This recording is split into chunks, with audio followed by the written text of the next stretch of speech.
following show is not intended for children under the age of 17. There will be foul language and adult content. Viewer discretion is advised.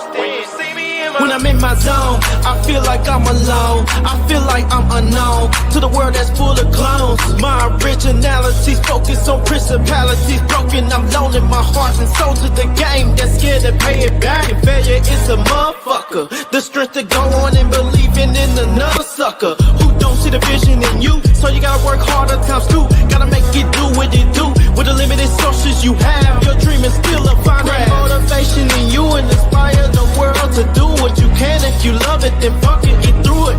Yeah. Mumble mentality activated. I waited for so long. Get burdens out, outweighed. When you see me in my zone. Man, that always gets me hyped up. What's going on, y'all? Happy Wednesday. Y'all are here on the best damn podcast there is. I am your host today, Professor Outlaw, and never forget you. Damn, that's deep. It's Mr. Gent coming at you once again, and stop being scared of your potential. Okay, we cook on hot fire today. You must have pulled out Granny's cast iron, because we're going to be cooking today. Shoot, 75-year-old cast iron skillet. I ain't never been washed properly. Never. Still using residual grease from the 1950s before integration. And don't you dare touch it. Well, don't you try to wash it either. Oh, you don't try to you wash can wash it. all, you can wash all the flavor out. You can wash all the seasonings out. Man, you can rinse it. Don't put no soap on that. I'll tell you this: every adult has a canon event, and it's when you get your first cast iron set and fuck that shit up. That's how you know you made it as an adult, when you finally fuck up your own cast iron. Yeah, I've done that, so understandable. Deal, fellas? What's the deal? My brother in Christ, we can kind of barely hear you. Kind of barely. Kind of barely. Kind of barely is an interestingly diabolical term, but that's the future non-committal ass comment. That's, you know what, solid way of putting that. Hopefully it gets a little bit better. I'm in my truck right now, so y'all have to excuse whatever crazy background ash noises and shit y'all hear. But we here. You know, hey, you got a new truck though. Yeah. New truck is. Yes, no, I do. But as you guys know, at some point DJ Michael B will pop on. But it is that month. We talk about it all the time. It is that men's mental health episode that we have been doing now for, this is year number 5 that we'll be doing this show. And things continue to progress is the word that we're going to use. Progress is the word of the day. Okay. And I say that just because of I've been doing a lot of reading, doing a lot of research, kind of just listening to a lot of different videos and stuff, just kind of learning, what's been going on. And I'm sure you guys, you guys are on social media as much as I am. So you've seen a lot of different things that men are doing. A lot of men are embracing their peace. Like, that is a huge thing in 2025, is men embracing peace at all costs. Like, at the cost of being labeled as selfish, and insert whatever word you want to insert, men are prioritizing peace over everything. And what are y'all's thoughts on that? Well, I'll go. I always like when Mr. Gent segues off of what I say. We got that alley-oop, that Shaq and Penny from the 95, 96. Come on. Hope I got them dates right. Michael will let me know if he was here. That nigga will let me know. Yeah. I'm gonna say this. I feel like choosing your peace is inherently selfish, because you are prioritizing, your own well-being over that of others. But is it wrong to be selfish every now and then?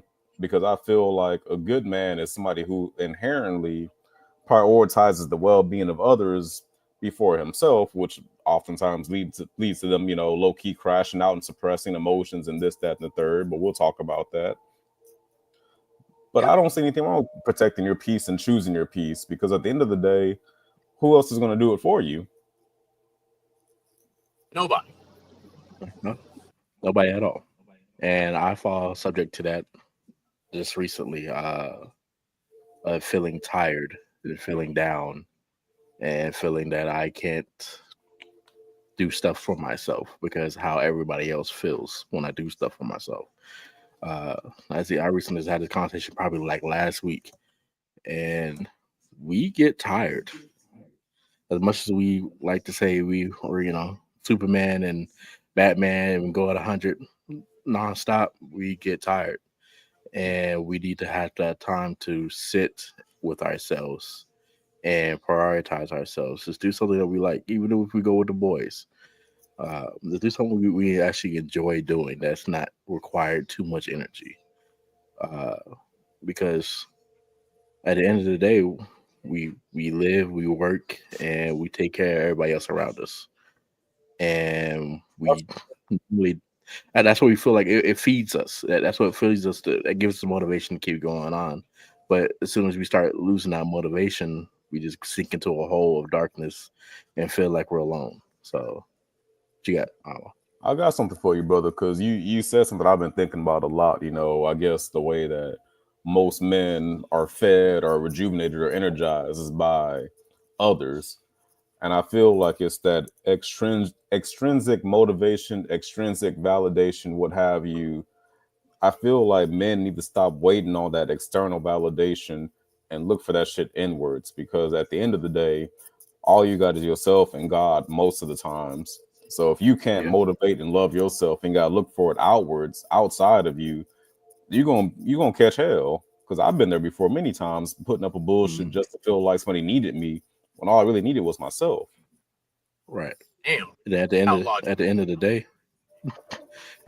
day, when you better yourself, you end up bettering everyone else around you, because you put it into a state to where you're just constantly progressing, and no one's gonna understand why. Heard it right. I got to use it. Damn it, next. Hey, listen, I'm telling you, when I started the show and I said it, there's a reason for it. So I'm gonna go off of what Outlaw already said and kind of some stuff that Mr. Gent said too. Just like my headline says that I am a war on men's mental health survivor, and Outlaw knows this extremely well. I fell into that exact place that you're talking about, Gent. Like, I fell into that dark place where I lost myself, per se, where going to the gym felt like a chore versus my peacetime, like it always has been. Like the gym has always been the place for me to do whatever I need to do to get my day started, because I'm a morning gym guy. I'm a morning gym bro. I'm not a nighttime. I used to be a lunchtime gym bro. I am a get my ass up in the morning, drop little mama off the daycare, get my ass to the gym kind of guy. Like, I like my morning coffee, aka with that iron.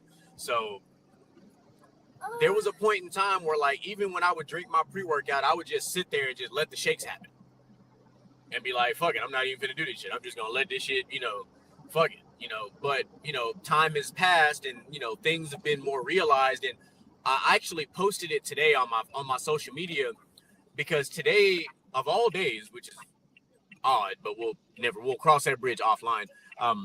I felt like my normal self today for the first time in quite some time. And when I say my normal self, I'm talking about my pre-COVID self. Like, pre-COVID me was a different person. And so today was like when I walked out of the gym, I felt that satisfaction that I have not felt in a very, very long time.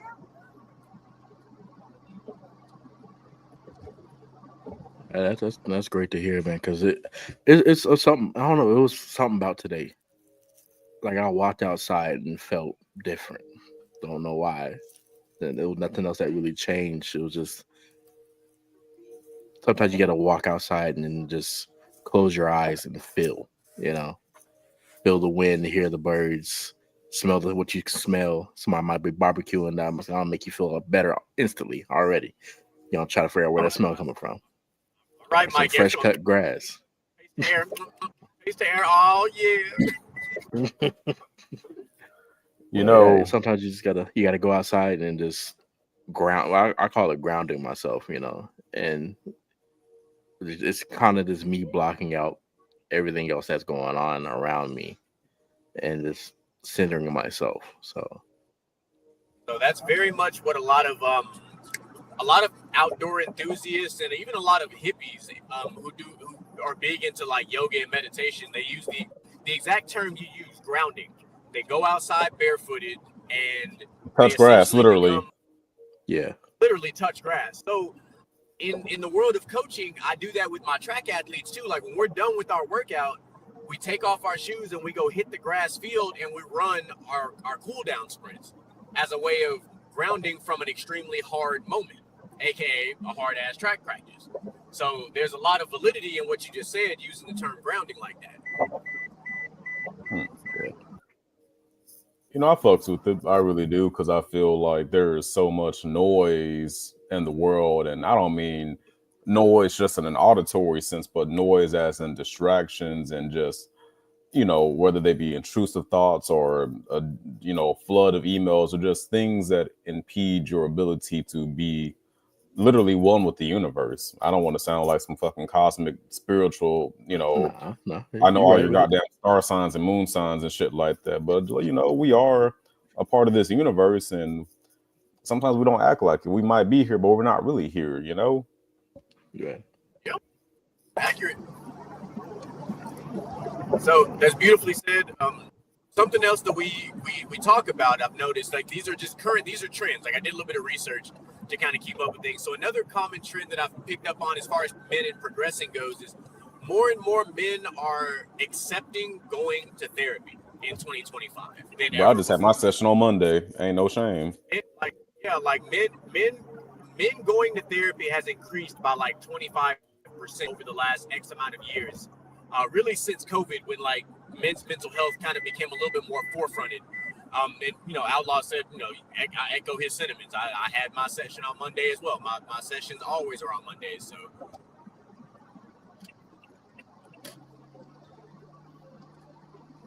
You know, somebody told me this a while, like many, many moons ago, but basically, you know, you'll go to the doctor if you know, fall and break your leg, or if you know, got a bad cough or anything, you know, like some physical ailments, you'll get that shit cleared up quickly, generally.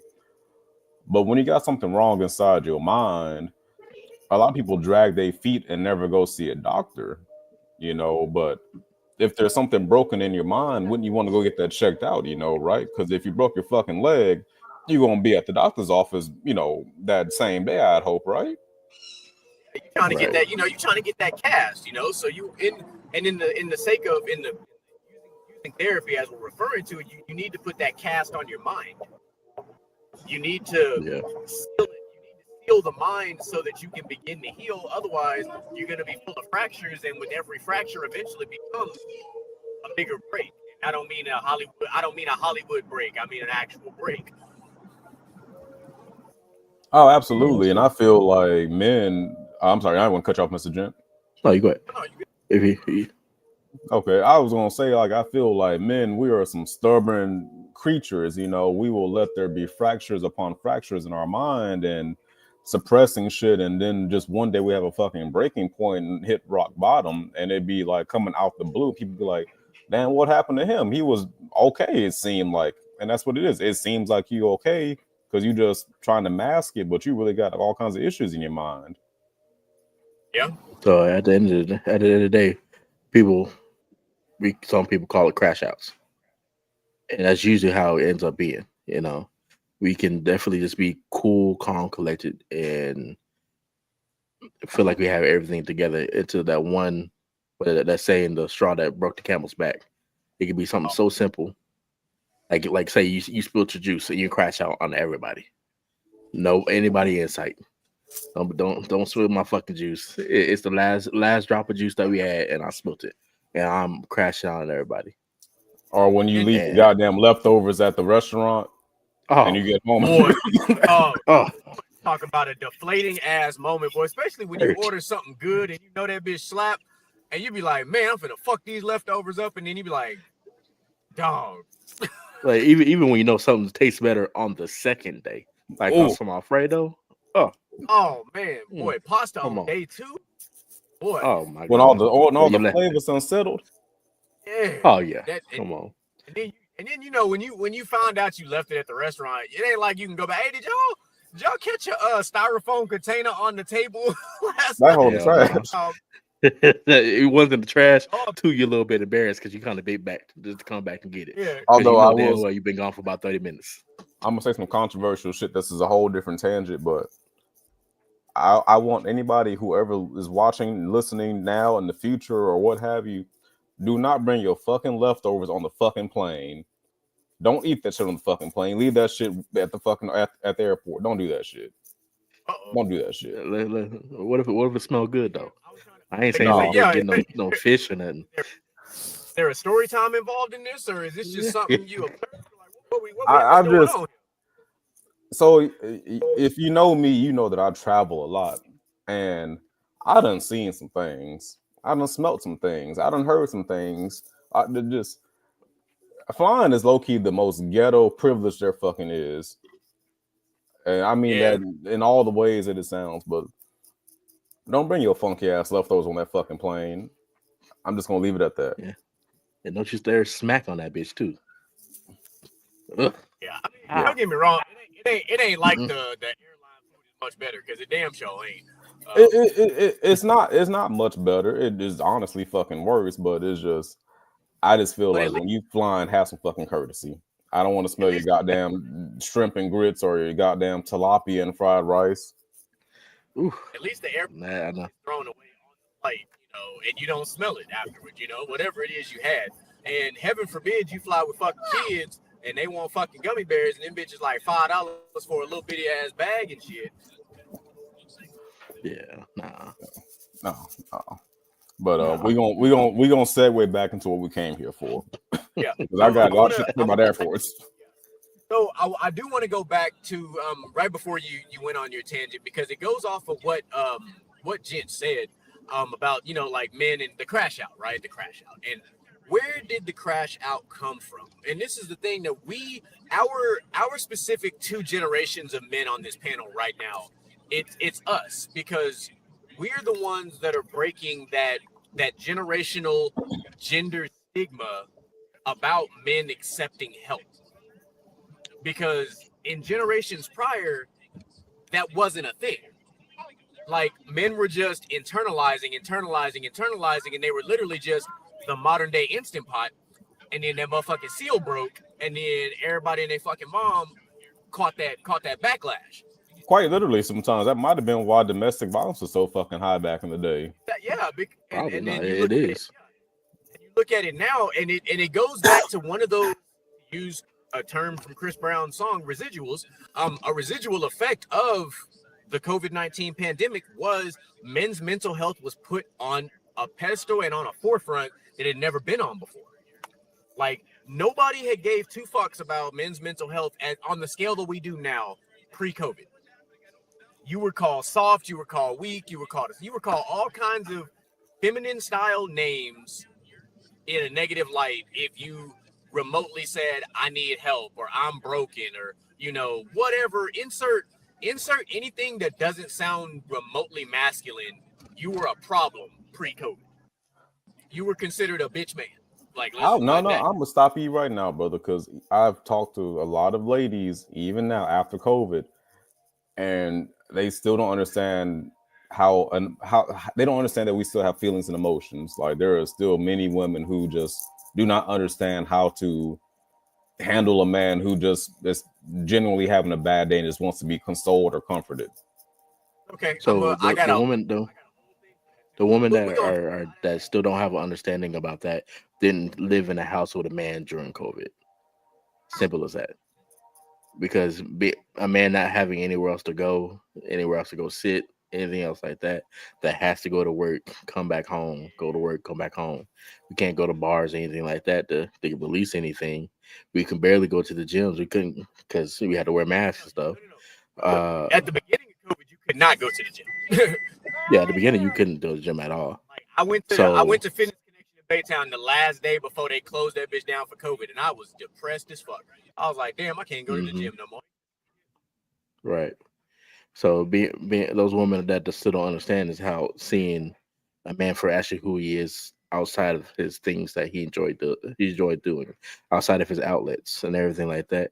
Because if you're in the house with a man, you should have saw all the layers of who he was in the transition between going out and having fun and everything like that, and being stuck somewhere with himself and his thoughts. Yeah, So and you it's saw 'cause those emotions build up. the thing that's the thing with men is we suffer from confinement. Like we don't do well being confined and not able to, get a little elbow room, for lack of a better term. Like, and it ain't nobody saying like, oh, on a Friday night I'm stuck at home, like I can't, go out to the bar. Not anything like that. Just being able to go for a drive, Yeah. sit in your car, something random like that. Like a lot of people that weren't quote unquote essential workers during COVID didn't get to do that at all. Like they were at home with the fam. A lot more arguments happened. A lot more dumb shit was happening because there wasn't a lot. Like where you gonna go?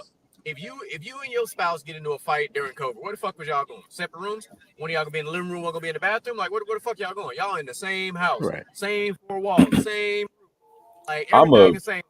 I'm actually gonna segue off of what you're saying, and y'all gonna understand this. This is gonna resonate with y'all. That drive home from work saves marriages. When you get to just decompress and just free your mind, maybe sitting in the driveway for about 5 extra minutes. But yes, 5. Shit, I'm in there probably about a good 30 minutes, 45.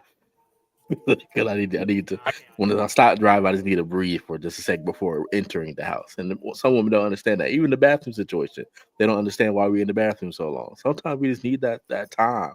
I'm not gonna lie to you. I'm a long shower taking ass nigga because that's my time away from everybody.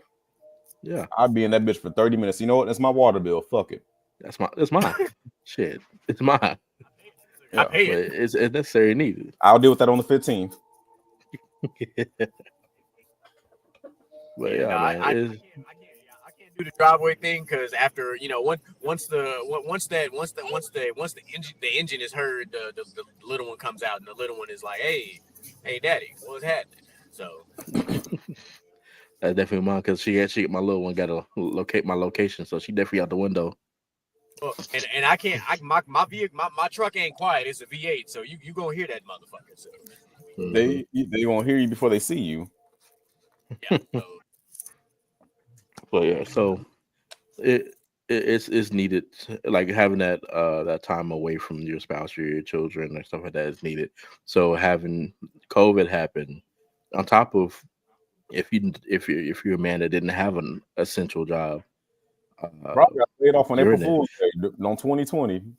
yeah, and you get that added stress of how I'm about to pay the bills because we didn't have all the resources to say, oh, we can help you pay this or we can help you pay that. They're worried about how we gonna eat, how we gonna pay these bills if we're stuck in the house, so that's added pressure during that time.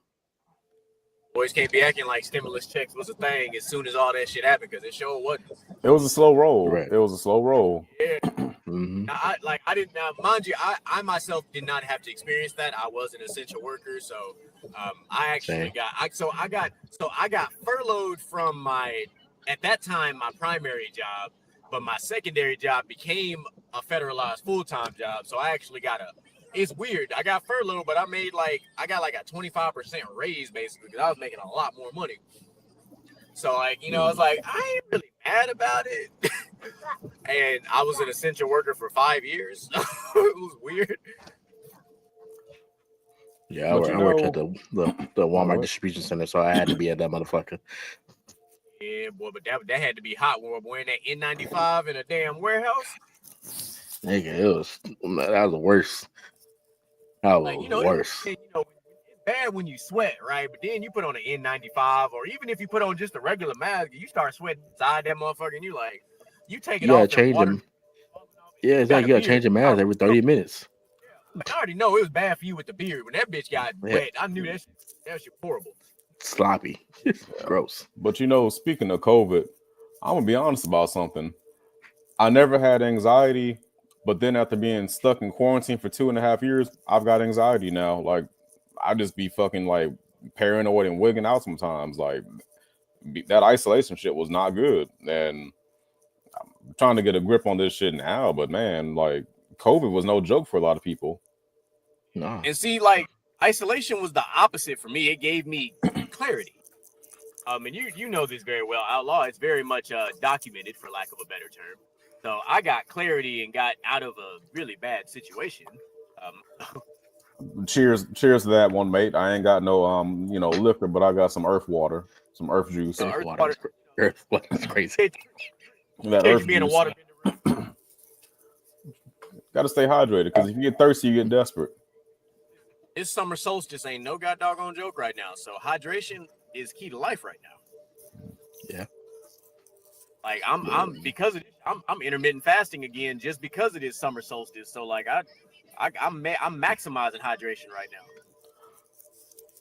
Just make sure you're not hydrating down, the other way. That swamp ass is a motherfucker in Houston. Make sure that. I'm just saying, gentlemen. Like you gonna get that ball sweat and it's gonna stick to your thigh. Yeah, that's it. Yeah, I had to air that out.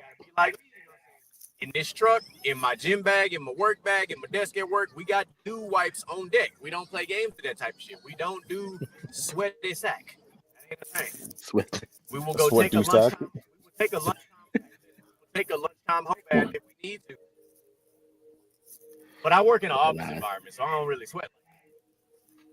Nah, if y'all work outside, if you're outside at all, wear some loose shorts. Don't wear no tight shorts, nothing like that. Wear some loose, get some air in there. It's not a good look out here. My office is 67 degrees daily. Hey, you got that AC blowing. Brother, it ain't my electric bill. Hey. That's my uncle's electric bill. Is his name Sam? It sure is, Uncle Sammy. I caught that alley. I'm glad you dunked that, Blake Griffin. I appreciate you. Oh, blood clot McGee. Goddamn. Actually, which is funny. Actually, what you said, Outlaw, actually tied into the next thing I was going to bring up when it comes to the more of these residual effects, and this is one of the more negative ones. Is you just hit the nail on the head. You talked about dealing with anxiety and stuff like that. Now, anxiety and depression are two things that are on the rise a little bit more in 2025, but I got both hella bad. Yeah, but it's countered because of the amount of men who are seeking help. It's more problems being identified, which is why those numbers are currently up. So at least these issues are being identified, and these men are seeking actual help, whether it's medicated, whether it's through therapy, however it's happening. But at least these issues are being identified and recognized and worked through. I did see that suicide amongst men has dropped a little bit, not enough to be overly significant, but it has dropped from the last couple years. It was at an all-time high in 2022, which is basically mid-COVID, as we'll call it. But it has come down pretty well since then. It's still up a bit, but it has, I guess we'll say, leveled out, which is a weird way to say it, given something as serious as that.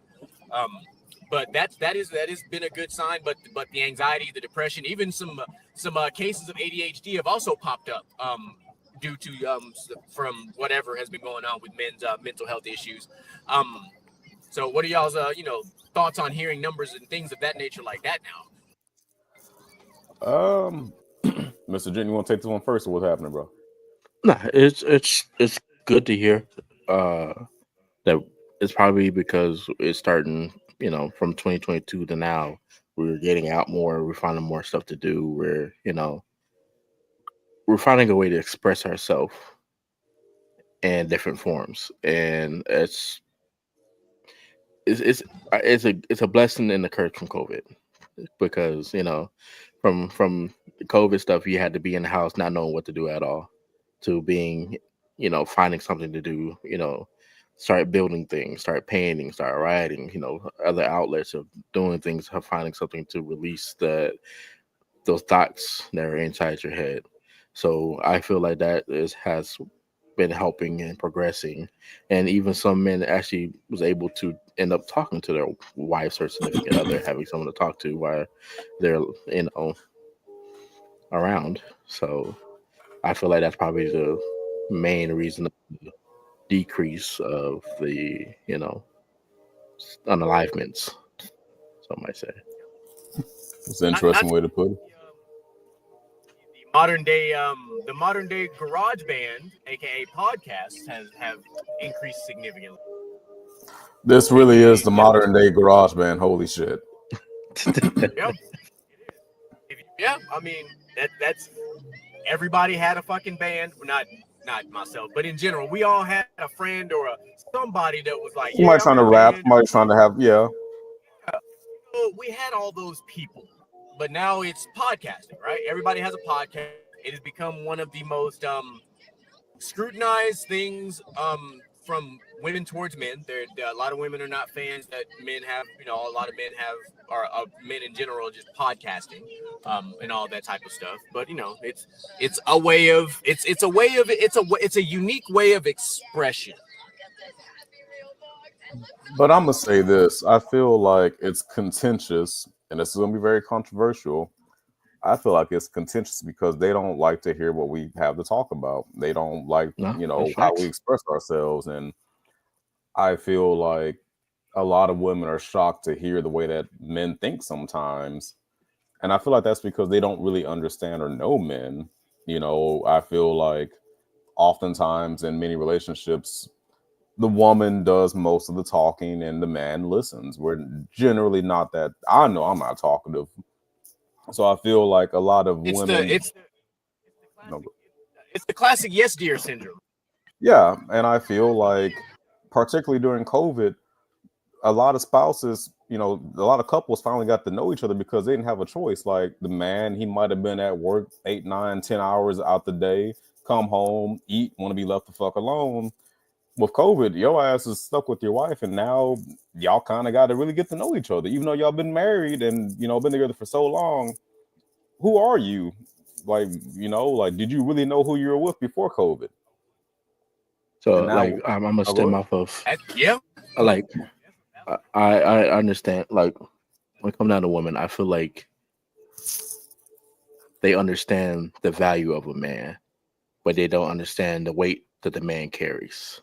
To get to that value, because when it comes down to, they know what man can do, what man can provide, what they should provide, but they don't understand what the weight is to get to what they provide.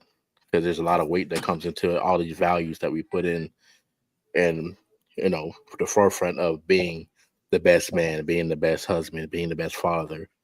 And they don't understand the weight of that, but they understand the value. They want the value, but they don't understand the weight that comes with the value. Yeah, and I definitely feel like as a man, we provide functions, we provide services. We are essentially a care provider, and I feel like we get so caught up in being a provider and having these functions, we stop being a person. And that's what my tagline today is: never forget you. Because if you took away, your family and all the people that you're supposed to look out for and take care of, what do you have outside of that? Like, who are you really if you don't have to take care of nobody but yourself? The people that usually take care of themselves are usually the ones that are either really successful or they're really not. There's no middle. Like, yeah, it's kind of weird. Like, if the only responsibility that you had was yourself, I feel like you'd either fucking make it or not. And it's weird how there's no middle ground. There's no middle ground. There's no middle ground. There's no either you're doing really well traveling, going out and doing everything like that, or you're at the house, ain't doing that much for yourself because you don't feel like you need to. You have no extra motivation, and I feel like that's the issue with a lot of men. We need that external motivation, which usually comes from trying to get a girlfriend, trying to raise a family, trying to chase the corporate ladder to provide more and more. And I feel like for the men who don't have that external motivation, they end up lacking and internal motivation too. So like they just have nothing pushing them, whether it's inside or out. So I feel like the difference between the two is the people that are around you and who are you surrounded with. Because when it comes down to the people that are probably successful, they probably have someone, parent, friend, anything like that, that's pushing them to that goal. Well, except for the person that doesn't really have too much people pushing them, or having expectations for them, they're at the house not doing much, being a jackass at the end of the day. So, and going off of what Outlaw said, the thing is, like, I agree with the motivation part of it, and the way I figured it out for even myself is I embraced the internal war with myself, because we always talking about, you know, we're all kind of like anime nerds. We watch a lot of stuff. You know, we always talk about phoenixes rising from the ashes and things of that nature. Or, you know, sometimes, you know, you are forged by the flames that you walk through. So internalizing that war with yourself and coming out of it successful makes you that much better once you embrace that war with yourself and understand, hey, look, at the end of the day, no one's going to do it for me but me. So the sooner you realize that is when things can start to materialize and you can start to get better from it. He's on it. It's spot on. Yeah, I'm picking up what you're putting down, you know, and I kind of wanted to go back to what you were saying, Mr. Jen, about, you know, like the whole, like, it sounded like what you were describing much earlier in the show was basically burnout, you know, caretaker burnout, you know, when you done did everything for everybody but yourself. And I keep thinking about how nowadays people are, you know, saying that you should pour into your own cup before you pour into others. Mhm. And I feel like it looks so foreign and so strange to do something for yourself. Like I got it bad. Like I'll be off in the store by myself without my kid, pick up some shit that I want for myself and be like, you know what, I don't need this. Or I end up See, buying the something bad else. thing.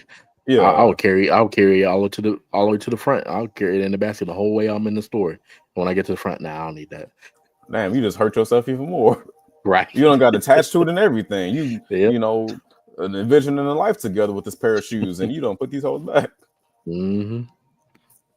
It be like that Yeah. sometimes, but which, you know, and it goes in both things that you guys just said ties into a really big point, really big number of things that came up in my research, which I was actually a little surprised by, is that more men now, going back to really mid 2024, are embracing being single as opposed to being in a relationship, because the importance of preserving their peace has now become more of, just like Outlaw said, you know, filling up your cup before others. So what do you guys think about, you know, hearing something like that kind of shift in dynamics going now? I'm single, so I'd rather hear it from Mr. Gent first, hear his perspective, and then I'm gonna tag, you know, and go with the single perspective of what you're talking about. Nah, I feel like the reason being single is just that, protecting your peace, because you have to realize the expectations that we're putting on the forefront in all social media these days. You know, everything has to be, you know, put on the forefront of a perfect relationship, when every relationship isn't perfect, and every woman wants that view of that perfect relationship, but at the same time, that's just not y'all. You know, y'all not that. Yes, y'all a great couple. Yes, y'all can have a great partnership, but at the same time, a lot of the stuff is just partnership, because y'all know y'all had to get to a certain place. So when it comes down to the whole cutesy, everything like that, he can do that by himself. He ain't got to do all that. He can go to the beach. He can go to the carnival. He can do all these other things by himself. And that's what men are seeing. That's what men are understanding, that we can start doing things by ourselves and be cool. Because that's what women did at first. You know, they were saying, oh, we don't need a man. We can do this by for ourselves, or we can have a girls' day. We can have all that stuff like that. But men are just now realizing that this is what it is. This is what we can do to protect us or protect our peace, because women will be stressing us out sometimes. And we know that. We all know that. Well, that was very well said, Mr. Gent. Very well said. That was excellent soliloquy. I'm gonna say this, man. It's fucking great being single. That shit, like trying to put up with another motherfucker. When I wake up in a bad mood and they in a bad mood, I gotta fucking put my bad mood on the fucking back burner. So I gotta fucking figure out how to fucking make her fucking feel better. I'm joking. I'm joking. This is all just, you know, I'm joking. It's some seriousness behind that joke. So you know what I'm saying? Cook, don't let him lie. Nah, but I will say this wholeheartedly as somebody who's been single for a minute now. There are some days where you wish that you had, that somebody, you're somebody, you can hold their hand while you're driving, or, just that company that, I guess the intimate side of being with somebody. But at the same time, as time goes on, you get kind of used to being alone, but that don't mean that you're lonely. You start to figure out the things that you can do and enjoy that don't require nobody but you. I've actually grown to love going to the gym. I don't need a girlfriend to go to the gym. I do it for my fucking self. I love traveling. I can hop on a plane and go to a different city and sightsee and have a great time by myself. And once you kind of figure out the things that you enjoy and love that don't require anybody, you stop being lonely. Yeah. And at the same time, like a lot of men are not seeking. A lot of people are realizing that stop looking for that person that is gonna be here forever. They're gonna end up falling in your lap without trying. So you could be in an airport. We can be on the beach in Florida or something like that. You could be at Universal and end up running into somebody and vibing, and that's that's your person. I'm telling you, if my next girlfriend is a Disney adult, baby, we going. Like I love amusement parks, baby. We gonna hit them all. Shit, we'll go to Disney Tokyo if you act right. Let's get it. So I think that's what if you act right, it's really what it is. Oh, I didn't know y'all heard get that. Shit together. But yeah, so I feel like when it comes, all right, go ahead, GQ. I got you. I'm gonna cook after y'all. Okay. So yeah, I feel like once you realize, you don't have to chase after all these women all the time, and actually have to sit down and better yourself. And if you better yourself, a woman's gonna come. They're gonna see your potential, and that's the one thing I have on my tagline: stop being scared of your potential. Because when you're scared of your potential, you ain't gonna progress. All right. But you know what? I'm about to pick up that progresso, brother, because you're right. I feel like we talked about this last year, maybe even the year before, your dating credit score. And I feel like the longer you take time to progress yourself and elevate yourself, the better class of partners you open yourself up to. If you out here chasing anything and everything that walks and not, taking the time to, focus on your career or, find hobbies that are actually productive, like, you're just gonna keep getting the same 4s, 5, and maybe 6s. But if you take time to turn yourself into a 10, you will progressively start finding more 10s. Yeah. It's just who you surround yourself by. So the way I view it twofold. I'm gonna give you guys the second level layer of thinking behind the research that came about from this, and a lot of it is from the men that are embracing being single, is because they've now seen that for a lot of them, I actually don't count in this particular metric, but a lot of these men are now valuing themselves over things like marriage. They're seeing that marriage for them is not beneficial, because once they're married, it's like you're gonna lose the way that it's kind of viewed. Like you see how glorified it is. Oh, I've secured the bag. I've this, that. All the things that come with the things we see in, on social media, because we're going to keep going back to social media about, when people get married. And it's like, then when you get a divorce, who ends up being asked out in the end of that? So exactly what doesn't need to be said doesn't need to be spoken. So what's happening is that exactly what Outlaw said. A lot of these men now are becoming passport bros. They're traveling. They're focusing on their careers. They're getting their life together. They're establishing their, you call it dating credit score, I call it your legacy net worth. So what they're doing now is they're setting themselves up to where they can be sufficient without anybody, even if they are, in the case of Outlaw, somebody who has his daughter on the regular. But because of his job and his career, he can also set his daughter up for success. Henceforth, his legacy net worth. The net worth of his legacy is that little person that he has in his house right now. My legacy net worth are these two ladies that are in the car with me right now. So that for me is my focus. That's what's more important now, and that's what a lot more men are shifting their focus to. The ones that have kids, of course. The ones that do not have kids their legacy is building so that if they ever do end up with the family, they now can take care of said family and set everybody else up to continue growing that net worth of the next legacy. No, that's facts. Because when I think about my vision and what my plan is, it doesn't involve another woman.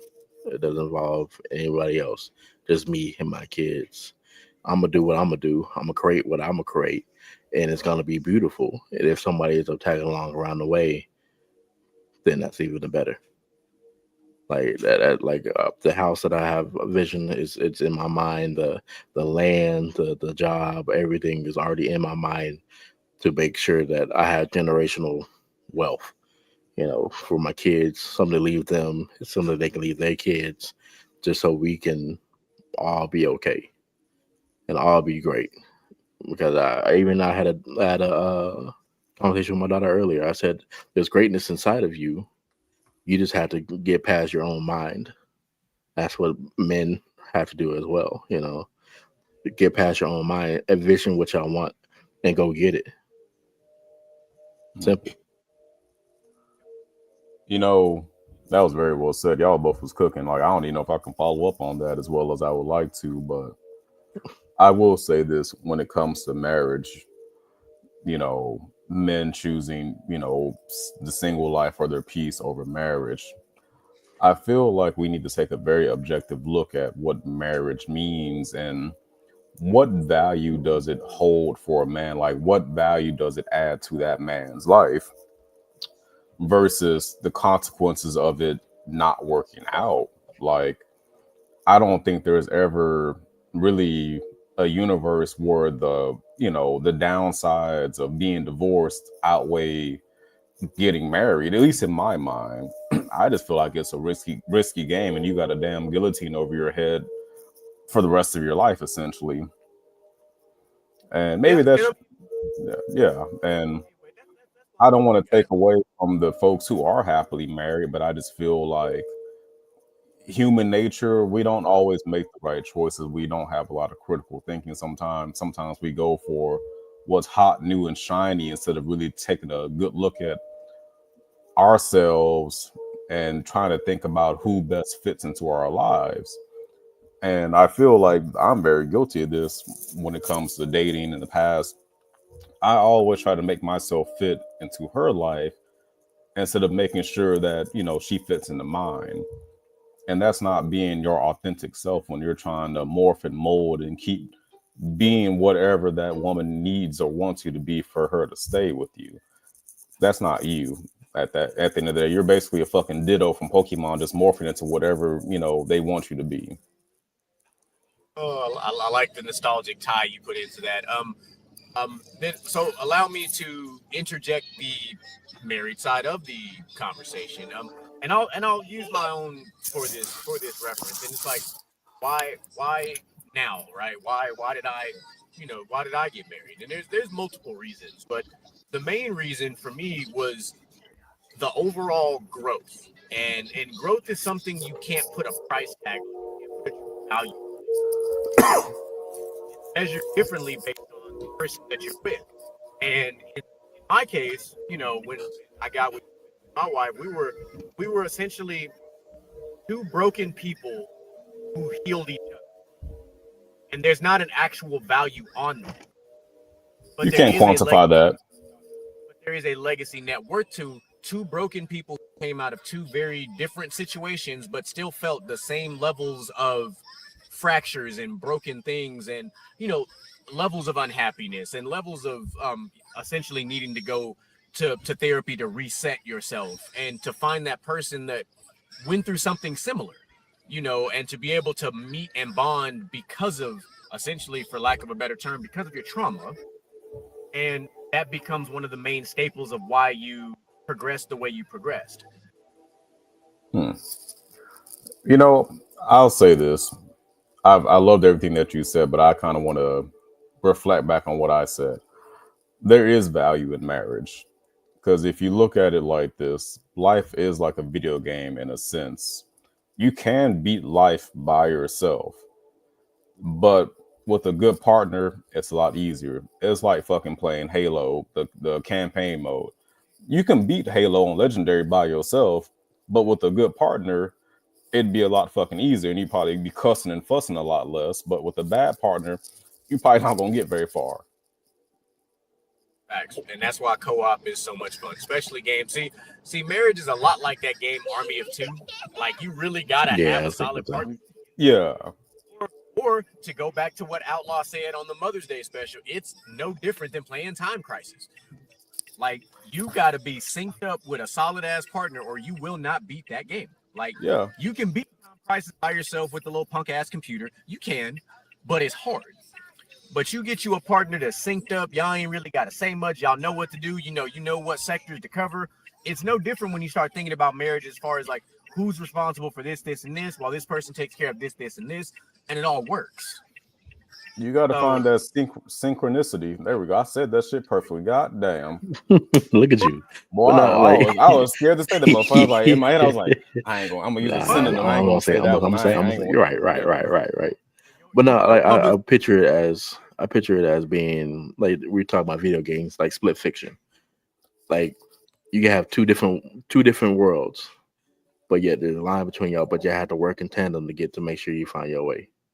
So that's how I feel like it kind of is, because you're gonna have your own world over here, she's gonna have her own world over here, and I still have to work together in the meantime to make sure I get out really much.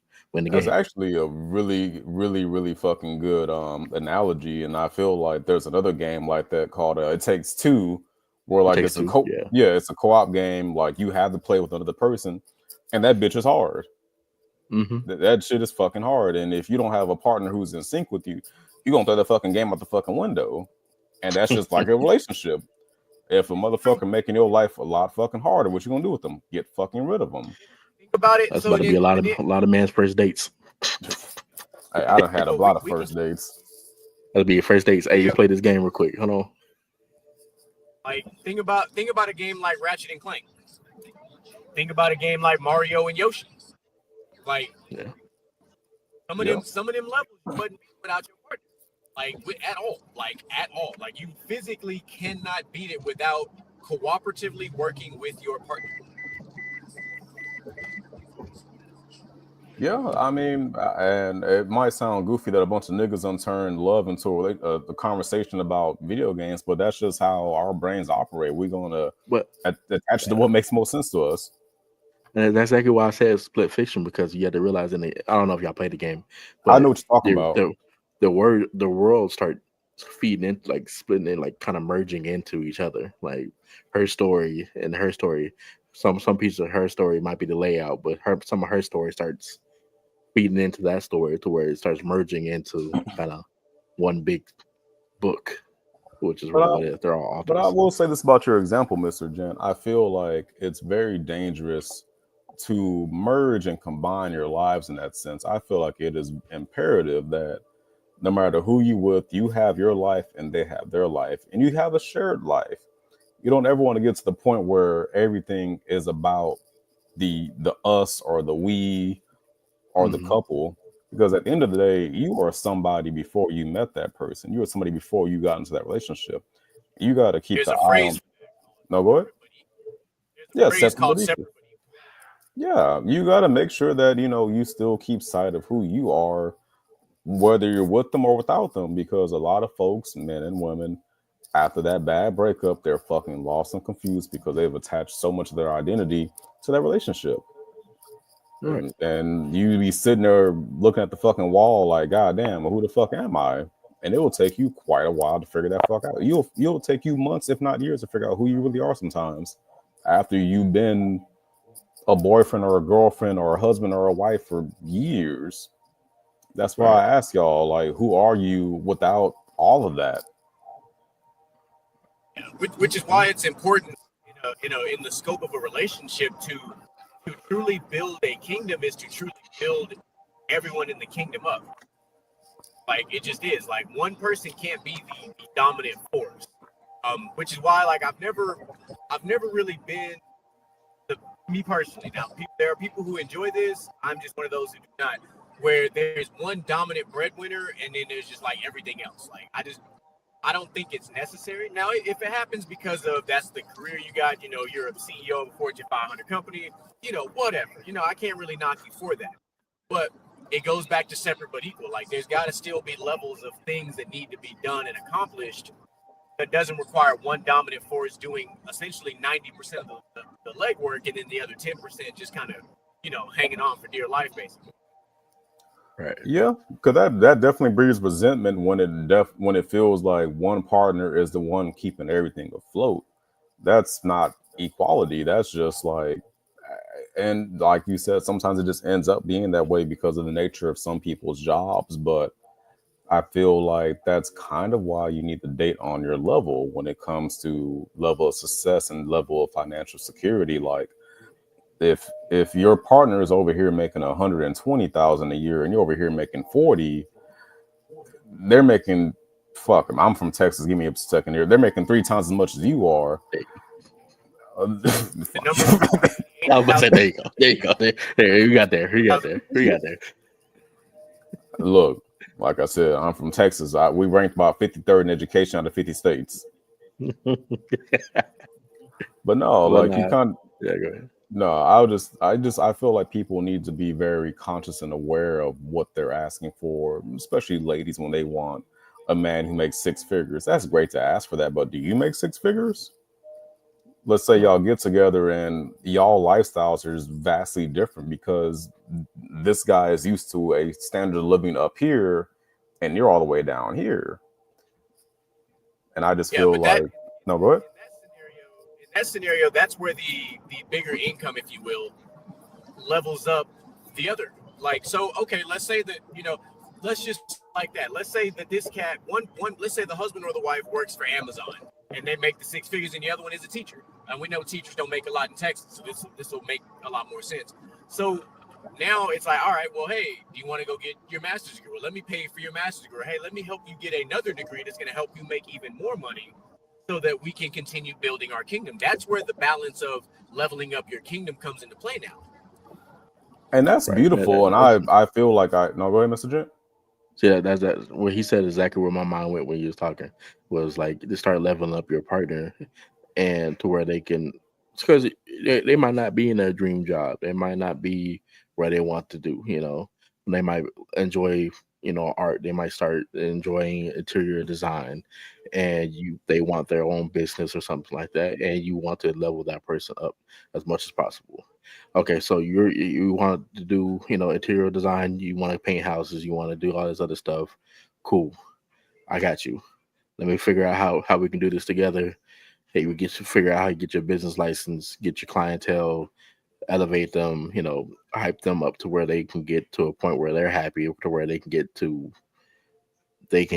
make the same amount of money that you are, or say make the joy come back inside of them. Because even if they're, a mother or anything like that, their whole identity, they feel like they're a mother. They need to have something, else outside of that.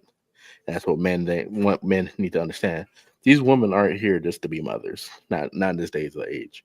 They need life outside of being around the kids. So now there is still a small percentage of women that embrace and enjoy the stay-at-home mom life. That's actually a whole trend on TikTok. I just want you to know. So there is still a small percentage, and we're not actually talking about them in this case, because it's an actual choice. And that's how they decide that they're leveling up of their partnership, that's how their relationship works. And it works for some people. But in the modern day relationship where people are still thinking that 50-50 is a stigma, it doesn't necessarily have to be 50-50 monetarily, but there still needs to be 50-50 balance in the household. Yeah, and I feel like we need to be very open and honest about what we bring to the table. Like, money aside, like, what do you actually contribute to this union?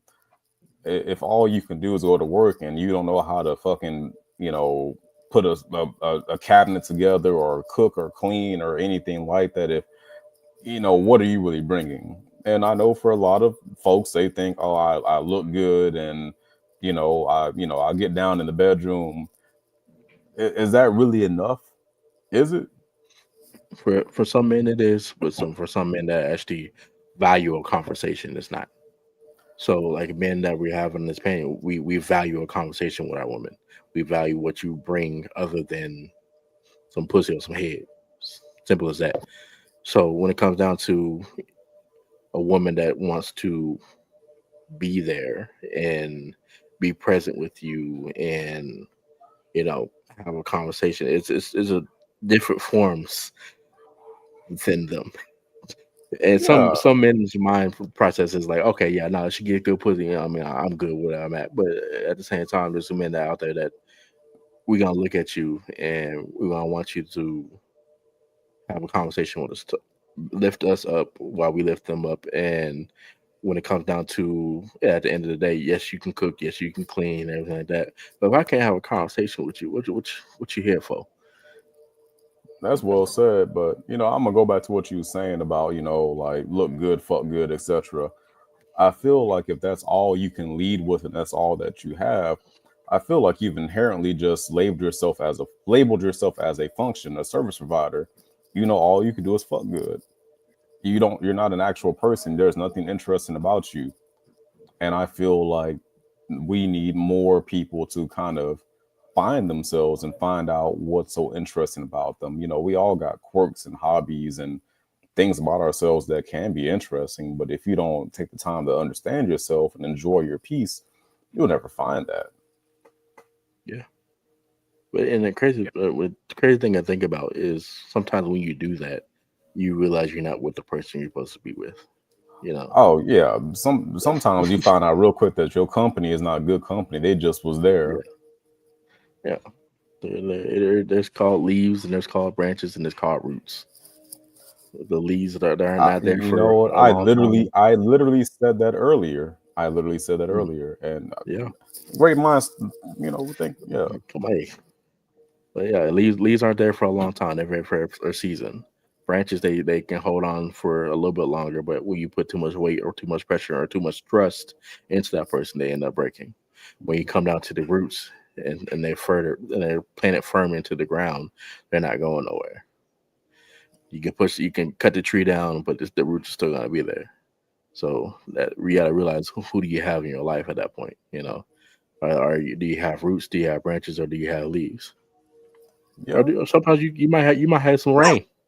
They show up and they walk right back on out. So, and I think a lot of times we, unfortunately, men and women, we think of our partner as somebody who's going to be a root. And no matter how badly you want them to be a root, sometimes it might just be a fucking leaf or a branch, and you hold on for far too long, and you realize either they've outgrown you or you've outgrown them, or vice versa, growing in different directions, what have you. Don't attach so much of yourself to the other side of you, your significant other.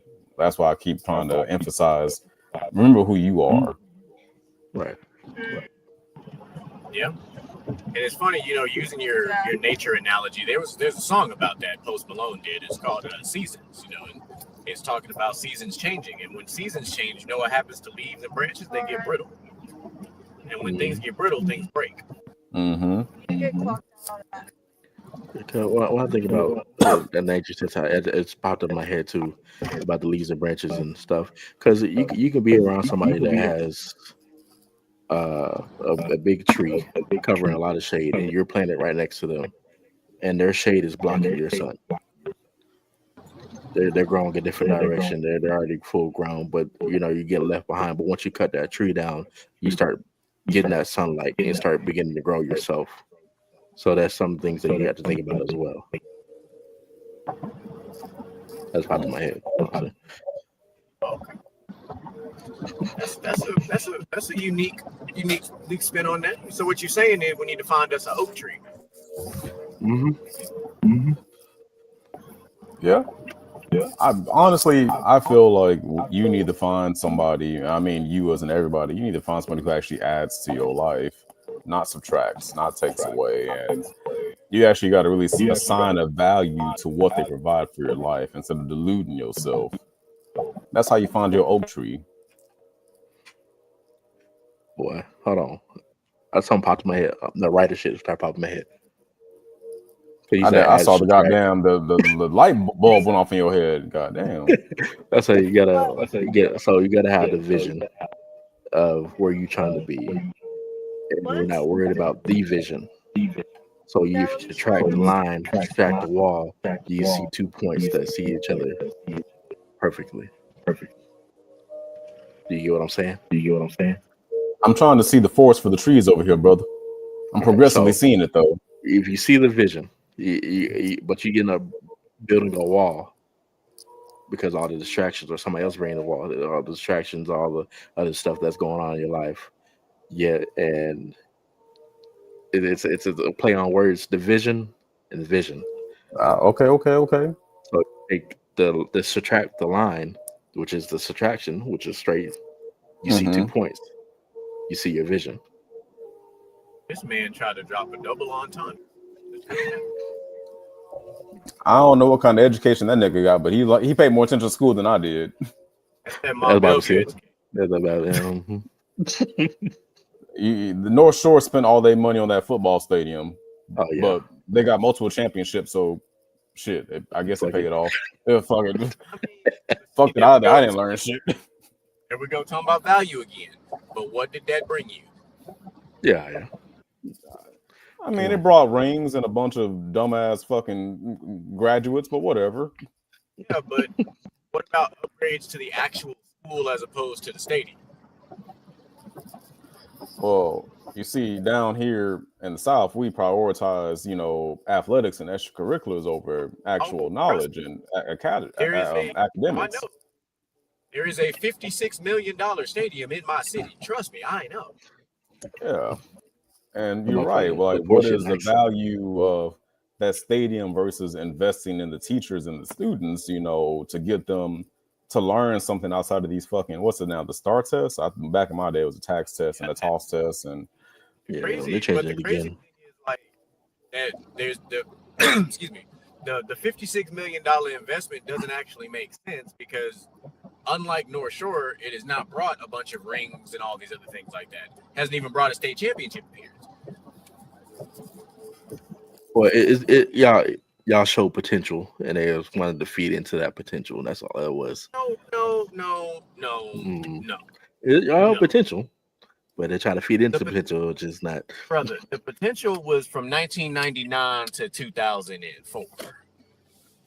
Well, I made it to the playoffs this year, so that's, Yeah, but that something. happens. That happens to lots of high schools once in a blue moon. just because you're a contender don't mean you're going to be a winner.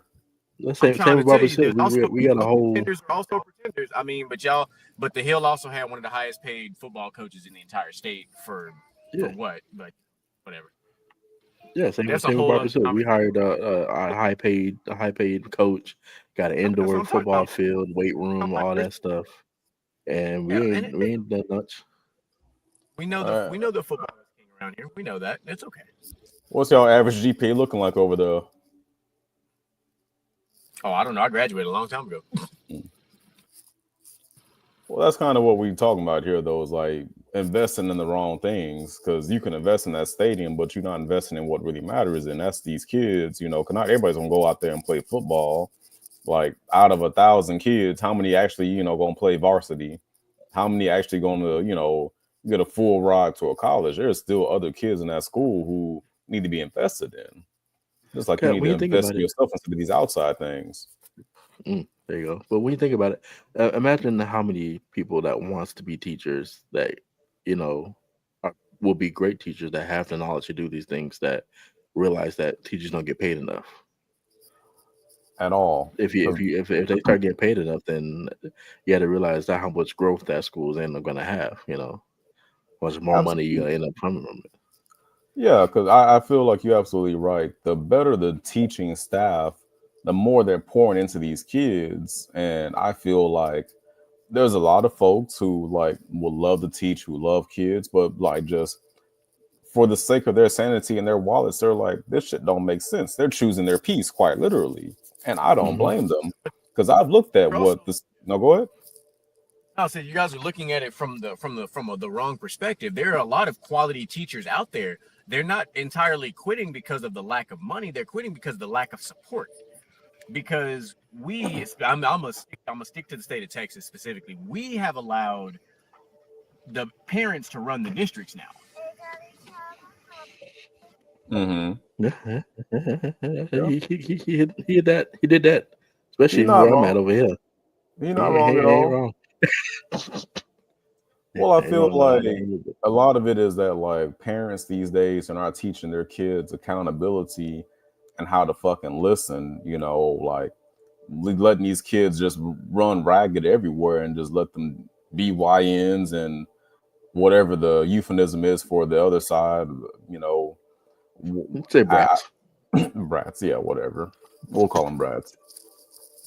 I call it fatherless behavior. There you go. But sometimes they have a father that's enabling these behaviors. So Yeah, just because the dad there don't mean he might be a good dad. yeah, so that's on any spectrum of the color wheel. So it happens out here, especially when you realize how kids are raised not outside, not around their parents, not listening to their parents enough because they're so deeply in Roblox and YouTube that they don't listen to anything else in the outside world. Yeah, And so they haven't touched crazy thing- grass, literally. and I know we're on a men's mental health episode, but then again, and because we live in Texas, we're seeing it. The big bill that was passed with cell phones, and how many parents are like legit pissed off, and I'm like, y'all priorities in the wrong spot if you worried about your kid and their fucking phone during school hours. I didn't understand the outcry because we grew up without phones. The outcry, We grew up without phones. The outcry goes back to what I just said earlier: is parents running the school districts, and they feel like if they make enough of an uproar, which it doesn't matter what they say, the governor already signed it; it's happening, so deal with it. And I've already seen the residual effects of it. Because a lot of these, like Liberty ISD, for example, is adopting these little pouches that when you come to the school, you have to put your phone in this pouch that gets locked by this little magnet lock, and you have to pretty much keep it in your bag, and you can't even their policy is so strict that the first time you're caught with a phone, that's a day in ISS. So the reason behind this bill is because other states have done this and have seen 14 to 25% increases in overall learning during school.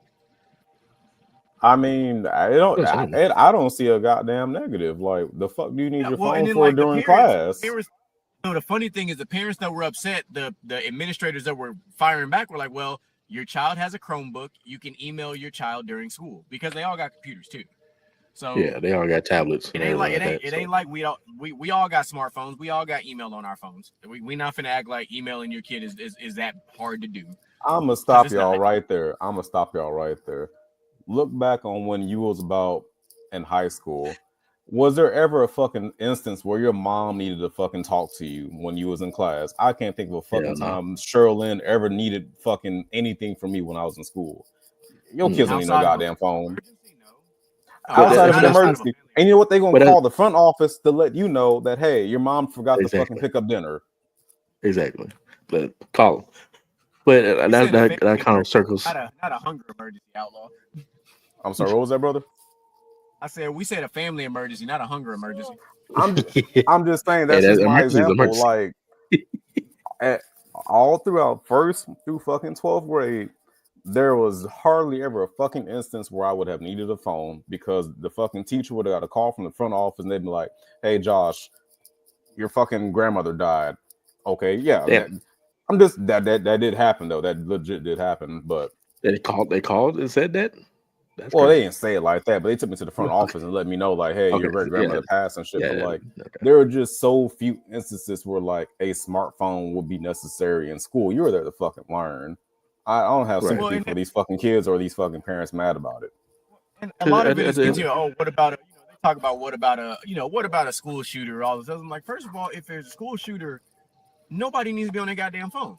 First of all, I'm gonna stop you right there. Like, what? Why? Like, because the first thing you're gonna do is try to go live on TikTok, live on IG. Like, you should be worrying about your safety first of all, and at the same time, let's take this back further. We as taxpayers pay teachers to educate our children. which means we drop them off at school and we put them on the bus, whatever, and they should be learning.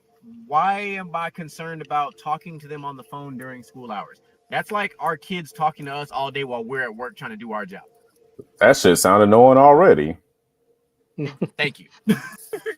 Because it is. So, yeah, when I think about it, like, cause it kind of went back to what you posted in a group chat about, you know, back in our day, we was out until the street light came out with no phone. You know, parents didn't really give a fuck. You know, This is good luck to borderline feral. Yeah, but we But- also but but we then- also rolled in packs. So like, wasn't nobody kidnapping us when we was young, because it was about 5 or 6 of us, and we was gonna beat your ass. Like it wasn't different. But I that's wish you the would've difference been- now. Because now wish you that would've they put have their phone, they're not communicating with other people, other friends like that, unless it's on a video game. That's the only time they communicate with somebody else. So there's no face-to-face interactions, so no personal conversations, anything like that. There's no true friends that I feel like they actually have now these days. Oh, everything is socially awkward. Yeah, my kids are socially awkward, both of them.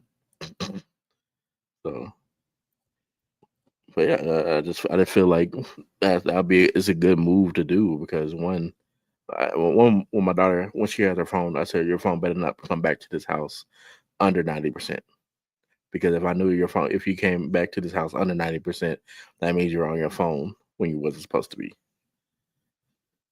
So them being locked up and being, you know, when it's making them learn. It's making them not worried about what's going on with my phone, not making them worry about what's going on in the game or anything like that. It's making them actually sit down and pay attention. It makes too much sense. Like in a true instance, like even if you had your cell phone, right, and there was an emergency, them calling your phone doesn't do you any good, because you still got to get checked out of school. Right. Yeah, they ain't gonna just let them leave. Like, you're not gonna walk out of class and walk off school grounds. Like that's not happening. Mm-mm. Especially these, you know, when they get older and they start having boyfriends and stuff like that, they're more worried about their phone now, because they're trying to figure out what the boyfriend at, where we're gonna meet at, and what class. We used to pass notes and get that information. We used to see each other across the class. We had notebooks. Mm. we was documenting the whole relationship in a notebook, and 120 pages. Mm-hmm. Yeah, so some of these people out here probably still have, you know, they probably still have those letters. Listen, it was nothing like passing that note that said, "Do you like me? Yes or no, or maybe Yes with or a check." no. That's the different. That's how we used to quote unquote shoot our shot, if you will. Right. Yeah, well, you used to be sweating in your seat, rocking. Like, Fast whoa, as whoa, I whoa. know the fact better. that you Whoa, had to what go did I to a miss? party with pen and paper back then is crazy. Yeah, man. Because shoot, if they hold on to the note too long, the pressure's on. I used to like passing notes in class. Yeah. Yeah. Or or if you at that party and you get that phone number, but by the time you get home, you've been dancing so much you done sweat the ink off the paper. Hell yeah, that builds character. Or That builds your memory right there. You only sweat off one number and you trying to guess and hope you guess right. Yep, exactly. Hey, you old when you called their house and their mom picked up, and you had to be like, "Hey, I want to talk to Jasmine. You know, is she around, Mrs. Claudel?" And you just y'all, these young kids will never know what they call somebody's house. You had to- You never know who's gonna pick pass up. that preliminary, bro. That's passing the preliminary interview. Yeah, you better be Like, respectful when you whether call you're them. talking to mom or dad, or heaven forbid, it was the older sister or the older brother. Because you ain't gonna get through. You ain't gonna get No. through when it's done. But then, back then, if you was on the phone, mom will pick up the other phone in the other room, be eavesdropping on the conversation and shit. Make sure you ain't talking about that Hey, crazy shit. that was some Yeah. sneaky shit. Like I forgot all about that. Yeah, I did not, boy. That's the days of the Mm. landline. People don't understand. they understand. They don't Like, fucking because understand remember, that. the way people used to get caught up cheating back in the day. Remember, you used to call them on three-way and put the other phone on mute. And you would never know. You would never you know. Never know. Until they started to speak. You know, it's funny you Just start say that. Sometimes I still get paranoid when I talk on the phone. I'm like, damn, could somebody be listening? Well, at least on FBI. iPhones, if people start recording this shit, you get notified. It Yeah. ain't like, No, it ain't no because it's also illegal in the state of Texas to record without consent. But that's neither here nor there. I mean, if you get caught up, you still cheated. It was just illegal how they caught you. It's crazy because when you get caught up, what you do? And then hang up. Very well. We instantly hung up. Boom. I just want to hear somebody say that in court. Yeah, but they found out illegally about recording. I mean, I'm gonna say some real city boy ass shit, but like, you know, if you get caught up, they shouldn't have been going through your phone in the first place. So we both wrong. He sound like a FN. The fuck nigga. That is some straight white. That is some YN activity for your ass. Right. I'm not condoning such behavior. I'm just saying, being devil's advocate. Brother, I'm 35 years old. I will hand you my goddamn phone. You ain't gonna find a whole bunch of pictures of my kids on my phone. Really, and some random conversations in whatever group chat that you decide to click on. That's what you gonna find. It really ain't shit nowadays. It ain't shit going on in my phone. That bitch like the Sahara Desert. You just gonna see fucking Instagram memes that'll get me sent to hell and pictures of my kid. Look, all they gotta do, look, Outlaw. If they open up me and your Instagram conversation, oh no, oh no. Oh no! Oh no! Oh no! Please don't. You get to the gates of heaven and Jesus be like, "Hey." I think, but what's crazy is like the level of the ones you send me. My wife got you beat. Like she be sending me some straight up left fieldery.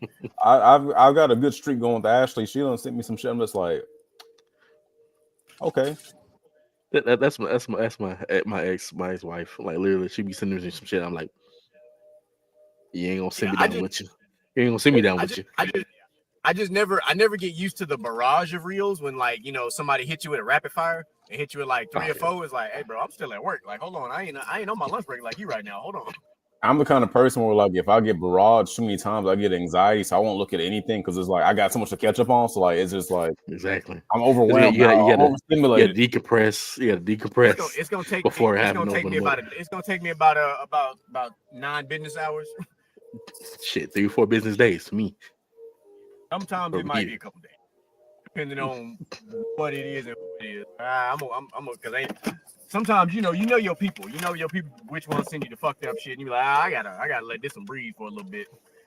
Yeah, but you know, for the single cats, you know, every now and then you see a spicy meme, and you like thinking about that certain somebody. You're like, I should send this to them, but I don't know if we like that yet.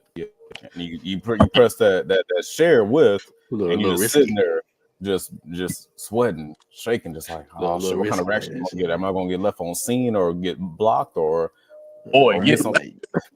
Get left, yeah. Get a different reaction. Damn. Shit, sending it, then try to send something else a couple hours later, and it come out green. Fuck. No, there's a story here. But so that is some next level shit. But listen, there's a reason why, if ladies and gentlemen, if y'all haven't been paying attention, what we just did is a prime example of why things that we do in the men's mental health world are so important.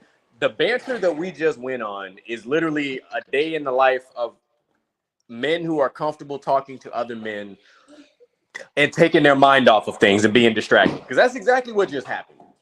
We went from talking about issues in school because we are all parents with kids to talking about memes and reels and shit on fucking social media. Welcome to a day in the life of being around men. We are very simple creatures. We do not complicate things. We do not overthink things. We simplify everything because simplicity is the most peaceful thing we have. That makes sense because it'd be some of the simplest videos that making me cracking this the fuck up. You know, shit. I was with a coworker the other day and he was talking about his son. His son is like 10, and he's talking about like just the dumb shit that his son does, and he called his son a doofus. And I feel like a lot of adult men, we're just still fucking doofuses at the end of the day. Like we just real just raw, just dumbass motherfucker sometimes, and it be over simple shit. I'll admit I'm a fucking doofus every now and then.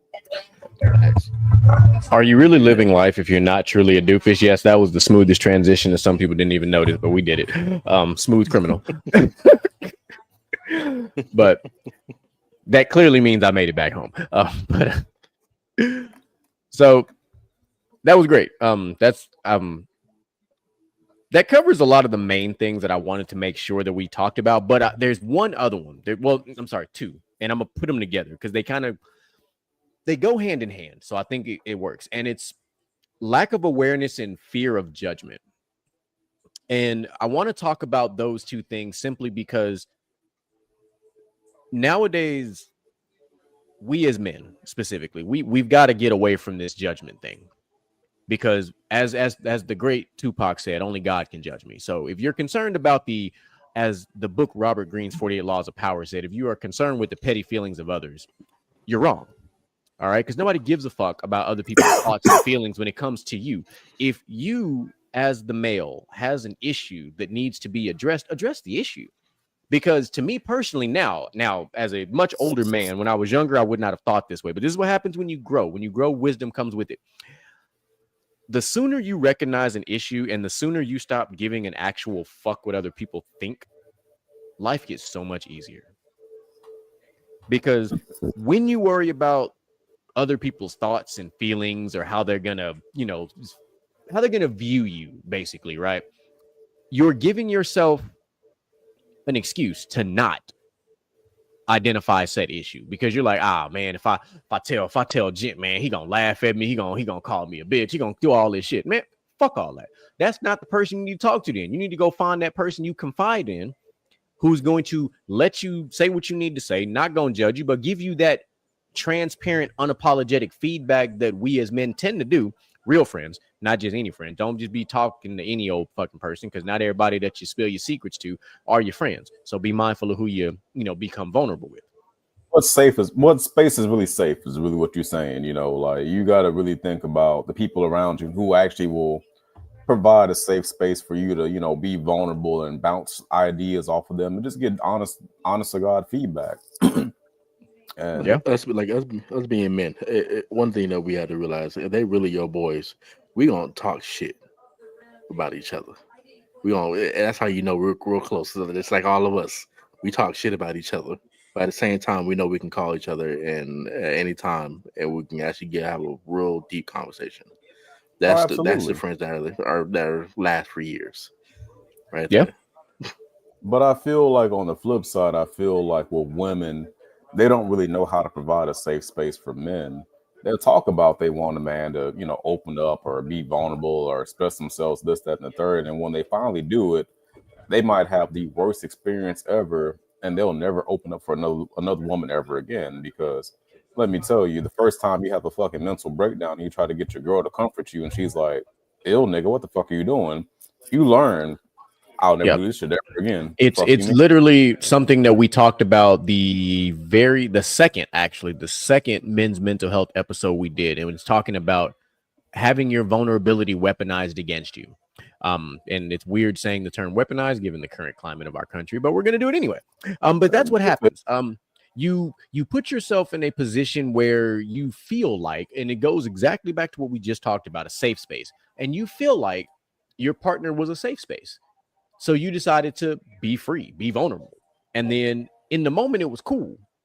But 30, 60, 90 days, it all of a sudden gets flipped on his fucking head and y'all get into a fight and you done got hit with a goddamn shotgun blast.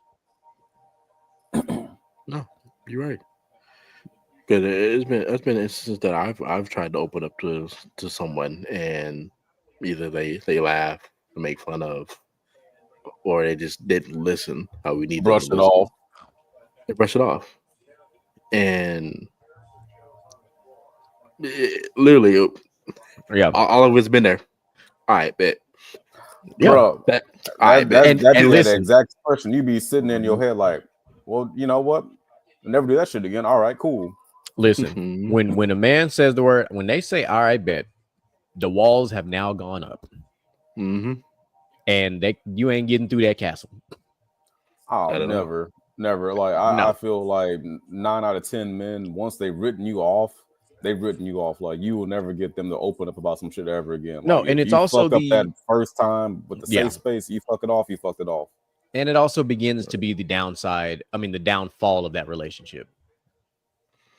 Because that Yeah, relationship's 'cause not going to it- last much longer at that point. Because at that point, even you when you can't think about, you can't trust the person you're with at that point. Because if I can't fully be myself with you, who can I be myself with?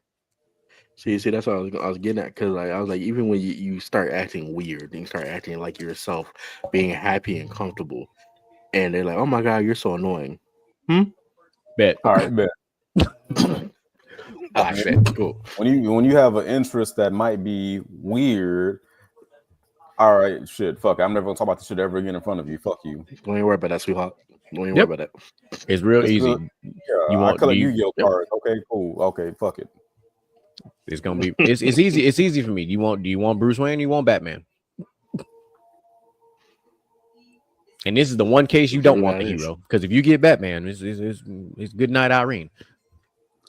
But you know, all this talk about like a safe space kind of makes me wonder, like, because I know for sure how I have shown up for others, particularly women, and the things that I've done to help them through their tough times. But it's like, how do women show up for us when we're going through things? Can y'all think of like any prime examples of, you know, whether it's a friend, sister, whatever, you know, a woman of some sort actually coming to your aid, or just not showing up at all?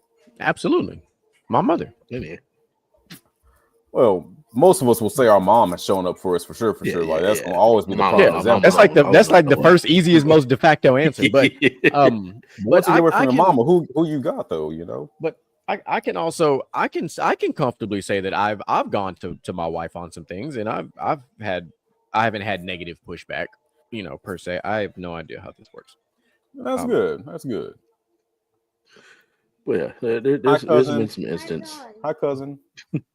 She done handed me this damn McDonald's toy thing. I don't even know how the hell it worked.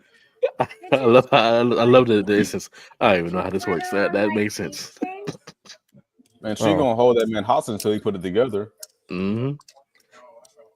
If not, she's gonna sit right behind There you him, looking at him, wait till he's done, till where he figures it out. Yeah. Daddy, Well, it's from that new Disney movie, Elio, Elio. Yeah. Dad. Oh, yeah. Alyssa saw it the other day. Oh, okay. I have. Yeah. we Well, she was. go see it. Try to see. Yeah. it. She been asking about cousin. That's been her thing. She says she missed cousin. That's what she said. Cousin misses you too. She was like, can you call Alyssa's mom and I go back to her house like we did before? I was like, oh Lord. Do I got anything going on this weekend? I'm trying to think. If I ain't got nothing going on this weekend, I'll come pick her up. Well, I'm a lead at where it's at. I'm not gonna say that out loud because you know the memory. Well, don't make no promises. No, I ain't yeah, promising because shit. boy, don't do that. listen, we I got might go train kids. some oil this weekend. I don't Listen, know yet. we got kids that are like Cat Williams kids. All right, good morning, Daddy. It's time for some cereal. Like she'd be like, Daddy, is it time? Is it time? You said we was doing this. Like, speaking of, so I took her to, we went to Cosmic Air this past weekend, not the one that we went to for your daughter's party. There's actually one in Webster too. She really wanted to go specifically there. I don't know why. We found the sock. She was like, Daddy, I want to go here. I had fun when we went to cousin's party. I was like, all right, whatever. I looked, I was like, I really don't want to go, you know, I was like, that's a long ass drive. I didn't That's a realize that there drive. was one right by the house in Webster. So we ended up going over there. And you know what? Of all the places that we go, like to bounce and play and all the other places, you can actually save a lot of money at Cosmic Air, because I did a little 2-hour pass and we was cool. I paid my little, it was like $20 for a little 2-hour pass. Of course, we had our own socks. And then I learned something. So you know how they love playing these games. You can buy the game card and you don't have to put like necessarily like, you know, let's say 40 coins on there. You can pay for a time. So I did 30 minutes of unlimited gameplay. We racked up almost 1,000 tickets in 30 minutes. Damn. Yeah. Oh, hey, listen. It's one thing about me, Jen. We win in prizes. If we playing games and we win in prizes. I'm over here like this. I'm leaving with something. Unbelievable. I We will left say with a this lot. as a dad.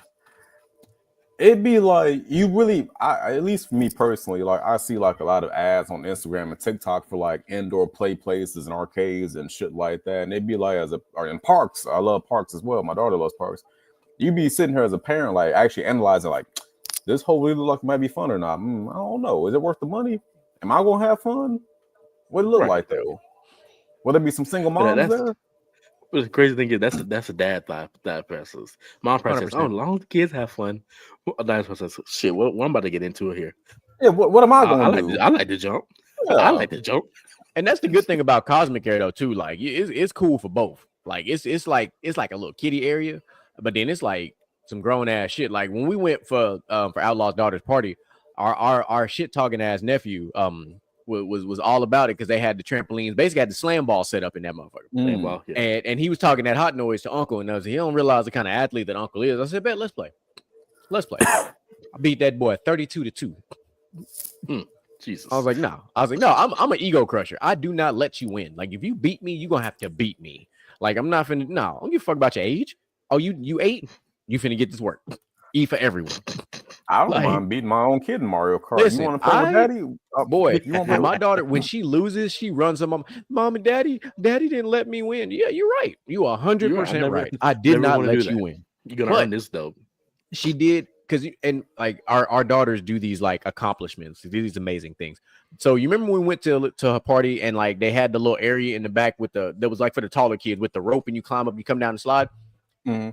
My daughter climbed up that rope by herself. She climbed up the rope and used the little foot thingies and got all the way up to the top and slid down. Now, mind you, she had a heart attack when she came down the slide because it's a fast ass slide. Because it's for the kids, it's like 44 inches and up. She ain't there yet. But I was like, first of all, you climbed a rope by yourself. That means you really been paying attention to daddy teaching you. Because I teach her how to climb. Like I teach, I don't touch her. I just tell her what to do with her limbs, and she does it. So she was climbing the rope. I didn't tell her anything until she got to the top, where it's kind of like the angle is a little jacked up to where like one wrong step and I gotta catch her. So I was like, I say, look at your foot, put your foot up there. And she climbed a little happy butt up there. She grabbed that little net and pulled herself up. I was like, proud dad moment. I didn't even get to record it. I was so proud. I was like, man, I didn't get to record it, but it's okay. I got to see it. That's what I got to see it. Yeah, that's the problem with us, like as dads. Yeah, bro, like doing some great shit. I'm telling you, you be about to tear up, but at the same time, I forgot to fucking record the shit. Yeah, like we polar opposite. Like my wife will record everything. I'm like, bro, I'll be in the moment. Like I'll be in the moment. Like if I could live stream, it would be so much easier because I don't be thinking about like I take my little, me and Outlaw do the same. So we take our little casual pictures, do our little couple snaps of whatever we doing, but that's really it. It ain't no full on collage of what. Now I did when she was a lot smaller. I did a lot of the TikTok reels because we was at the park having fun. I did all that, but it was a combination of like 10 pictures that I took. With some music in the background. Before I got real creative, like I do with the show. I feel like, at least in me personally, like, yeah, I want to take a couple of snapshots of this moment so, we can look back on it eventually. But I want to be out there playing with you. I can't play with them if I'm on the fucking phone. Yeah. And especially if we had the splash pad, I'm not going to get my phone wet. So I got to put the phone back. I got to put the phone down or leave it in the, leave it in the trunk or something. So we got to get wet. Like, I don't say people be like recording on fucking roller coasters. If I drop my phone, brother, I'm mad as hell. Two hands. Like, no. Like, if you want to record so bad, get a GoPro and get a chest harness. See, but I'm saying because don't get the one on your head because the wind gonna knock it off. The meta glasses. No, I've seen the meta glasses and the Ray-Ban ones too, which are kind of dope. Yeah, but I'm like, you run the risk of them hoes flying off, depending on what roller coaster you want, unless you got the nice little strap and shit. But like, if you get the GoPro with the chest rig, the chest rig right here, you good. It's strapped to you like a seatbelt. It ain't going nowhere. Yeah. So at least you can record it and you can go to the app. You can do all the edits. You can still do all the stuff, and you get a hell of a POV. It's your POV now, but you can't be a little bitch though. Like if you put the chest rig on, don't be sitting in the middle because you ain't gonna see shit. You got to sit in the front or you got to sit in the back. You got to see what the fuck goings on. To be like Bernie Mac said. Like I'm one of them people. I will ride in the front of the roller coaster. I don't give a fuck. I don't care. I'm a second seater. Like I will sit in the front. I will sit in the back. I don't really like sitting in the middle. It's kind of I don't like it. It's not as fun. Now the front because I'm like, oh shit, I can see all this shit. But then when you ride certain route like the dungeon drop, it don't matter where the fuck you sit. You fuck no matter what. You gonna feel it, yeah. You're like, well, my feet dangling. Here we go. Yeah, you just sitting there and you're like, but then what's fucked up is because it's you sitting there and you hit this little click and you're like, oh shit, here we go. Here we go. And just drop. You did that. You did the little. Yeah, you hit a little. You don't have time to do nothing, say nothing. You just by the time your damn nuts go into your stomach, you're like, you're done. Oh, what did I come back on? We talk. Yeah. All I heard was nuts on stomach. Double pause because that was the way that just lined up. What we was talking about is roller coasters, right? So we was talking about the chest rig on the GoPro, and I said, but you can't be no bitch, and you can't sit in the middle. You got to either sit in the front or somewhere where you can see. So I was telling him like I'm more of I like to sit in the front of the roller coaster. Jen say second row, third row type of thing. But then we was talking about on the dungeon drop, it don't matter where the fuck you sit, you fuck no matter what. And then we was talking about when the clip happened. He dealing with some things. No, I was just making sure my kid left before we started talking about like whatever. Oh, but no, this roller coaster stuff. That's it. Just roller coasters. It's safe. Yeah, so I love roller coasters. I'm a fucking roller coaster fanatic junkie, but I do not do drop rides. Them towers and shit. Hell no. I got on one by accident. No, I went to fucking Disney World last year in the fucking Tower of Terror. It's in the fucking name. It fucking me, nigga. Damn, dumbass. 53rd state fucking ranked in education and shit. Yeah, that holds a fucking drop ride. And I didn't realize it. You about pissed on yourself, didn't you? It's multiple drops. If you read the Tower of Terror, you know it's about 4 drops. He probably had about 4 drops of pee while he was at it too. Guardians of the Galaxy. Hey, Guardians of the Galaxy shit though. That fucking ride is live. Yeah, like I like too. I love all types of roller coasters. Like I like drops. Drops don't they're fun. I think it's because I've also gone skydiving, so like that type of shit don't really bother me no more. Like it's fun. Like it's just fun. Like that's skydiving is the furthest you'll catch me on extreme sports. Like I'm not gonna do the base jumping with the squirrel suit and all that shit. Nah, fuck all that. It sounds good. It looks no, it don't. It does not sound good. No, it doesn't sound good. Who the fuck thinks it sounds good? No. If I knew how to do it, I am a human relying on a suit to keep me in the air. No. I just feel like there are some things once your melanin count gets a little bit higher, you just kind of know better, Your melanin count is like your metachlorine count. Yeah, sorry, Star Wars reference for those who don't know. But like hang gliding, not doing it. Hot air balloon, I'm not doing that. I'm sorry, I'm gonna do a hot air balloon. Like I might, but I just feel some type of way about a hot air balloon. Like I just do. Like as crazy as it sounds, the wind, you go. Like, well, yeah, but as crazy as it sounds, at least with skydiving, which I'm not condoning it, I'm just saying there's multiple safeguards in place when you're skydiving. Yeah. There's multiple chutes. If the first chute go, you got a lot of shit going on. Like the accidents are few and far between. With a hot air balloon, you can get fucked up. The right gust of wind, that basket flip, and what you doing? You're falling with no parachute. You see what I'm saying? Like there ain't no rig. I'm not strapped to nothing. Like no. Yeah. Because even if right, like let's just play this game out. Let's be them those guys. Even if I'm skydiving and my parachute fails, right? We understand physics. If the chute fails, I can still grab that motherfucker a certain type of way, and I still might be able to catch some wind. If I'm in a hot air balloon, I'm fucked. There's no way out. If we flip, we fucked. It's funny you say that because I went to Phoenix years ago, and apparently Phoenix is like a great place for like hot air balloon festivals. Yeah, there's a whole festival out there. Yeah. I was there for that. I wasn't there for the festival. I was there for a work convention, but like the hot air balloon festival is going on concurrently, and the thought appeared in my head, I could do this. But then I remember how much melanin count I had, and I was like, no, I cannot. My skin color does not abide by this. And it's funny because like we but no, I mean he's not wrong, right? But then you got like people like me, like my melanin count is where it is, but there are things that I do that normal people wouldn't do because of my other profession.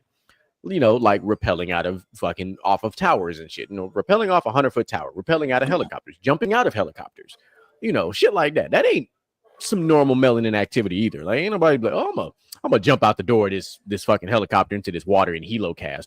No, the fuck you not. What's wrong with what's wrong with the helicopter at that point? Exactly. That's what we ask. you see what your melanin count says. That's what you think. And then there's, you know, people like me, they got to do that because it's a part of one of my jobs.